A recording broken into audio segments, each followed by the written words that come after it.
தாங்கள் உங்கள் பிரதிவாதி ராமலிங்கம் பிள்ளை வரும்பொழுது எழுந்து நின்று கையெழுத்து கும்பிட்டது ஏன் அப்படின்னு கேட்குறார்.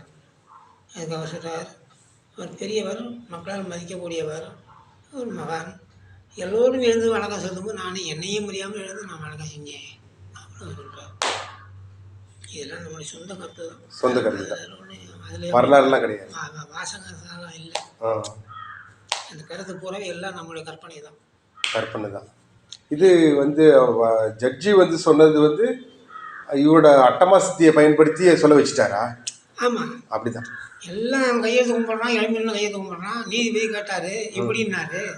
அவன் ஒன்று கேட்டார், அவன் அப்படி சொன்னான். சரி, அருமகன் அவர்களே, உங்கள் வழக்கில் உண்மை இல்லை, ஆகவே உங்கள் வழக்கை தள்ளுபடி செய்கிறேன், தீர்ப்பு செய்கிறேன், தள்ளுபடி செய்து தீர்ப்பளிக்கிறேன் அப்படின்னாரு. முடிஞ்சு போச்சு, அவ்வளோதான். வல்லார் உள்ளே போனார ஒழிய, இப்படி 2 நேரம் ஒழிய வா துறக்கலை. ஒரு கிளான்ஸ் அட்டமாசத்தில் வசித்துவம் பிறர் மனசை தன் பக்கம் இழுப்பது. ஆமாம், பிறரை வசீகரப்படுத்துவது. ஒருத்தன் போய் இன்னைக்கு என்னடா அவனை கேட்டு வந்துடும்டா, வளக்குடி தஞ்சாவூர் சாமி பெரிய மனுஷன் நினச்சிக்கிட்டு இருக்கான், நம்மள போய் 2 ஒன்று தெரிஞ்சுட்டு வந்துடுவான் வாடா அப்படின்ட்டு 4 பேர் சேர்ந்துட்டு வர்றான். நீங்கள் வந்தோடனே நான் அப்படி பார்க்குறேன், வணக்கம் சாமி, வாங்க வாங்க, வணக்கம் சாமி, உங்களை பார்க்க வந்தேன், நல்லா இருக்கீங்களா, எப்படி இருக்கீங்க, அடித்து இழுத்து வெளில போட்டு விடணும் வந்தவன் பார்த்த உடனே, சாமி நல்லா இருக்கீங்களா, நல்லா இருக்கேன், ஏதோ உங்களுக்கு தேவை, நல்லா இருக்கேன், சரி சாமி, நல்லது நான் பார்த்துட்டு உங்களுக்கு முன்னாடி பார்ப்போம் அப்படி அடித்து வெளுத்துட்டு வாசலில் போட்டு வரணும் வந்தவன் நம்மளை பார்த்த உடனே கையெழுத்து கும்பிடுறோம். அதுதான் வசித்துவம். நம்ம கேஸ் அருட்பா மறுப்பாவுக்கு கிடையாது. இல்லை, அதே இல்லை. ஆறுமுக நாவலர் என்ற சொல்லுக்கு தரக்குறைவான பொருளை இந்த கோர்ட்டில் இருக்கும். அந்த அரசாங்கத்தில் முதலமைச்சரை இது பண்ணி அவதூறு வழக்குன்னு சொல்கிறான் இல்லையா? அதாவது அவருடைய புகழுக்கும் பெருமைக்கும் களங்கம் கற்பித்ததாக அவதூறு பேசுவது, அவதூறு இல்லாத பேசுறது.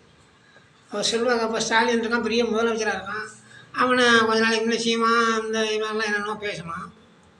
அது என்ன அவதூறு பேசுவது, அவருடைய புகழுக்கு களங்கம் கற்பிக்கும் வகையில் இழிவு, கேவலம். பேச்சோட பேச்சு ஒரு சின்ன பேச்சு ஒன்று சொல்லுங்க. இன்னும் கொஞ்ச நாளைக்கு முன்னே இந்த சீமானை பற்றி இந்த லவ் பண்ண லேடி கோர்ட்டில் போட்டு கேஸ் எழுதிட்டாங்க தெரியுமா? பார்த்தீங்களா? சொன்னாங்க. இதுக்கு முன்னே சீமான் பேச்செல்லாம் ஒரு மாதிரியாக இருந்துச்சு. இப்போ கோர்ட்டில் போட்டு கேஸ் எடுத்து போலீஸுக்காரன் போய் அட்டன் பண்ணி அரெஸ்ட் பண்ணுற அளவுக்கு நிலைமை போயிட்டு, இப்போ சீமான் பேசுகிறான்,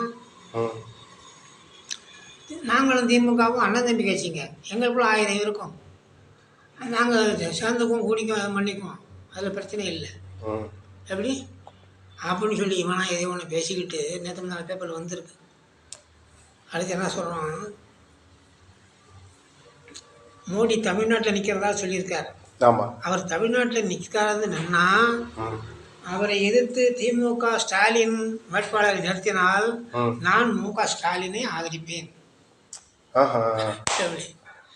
மோடி தமிழ்நாட்டில் நிற்கிறேன்னு சொல்லியிருக்காராம்.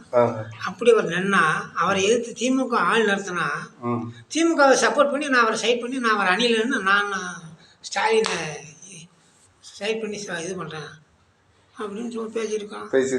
இத்தனை அது மாதிரி பேசினான்னு சொன்னாலும் பேசினா இல்லை. இது என்னன்னா மறைமுகமாக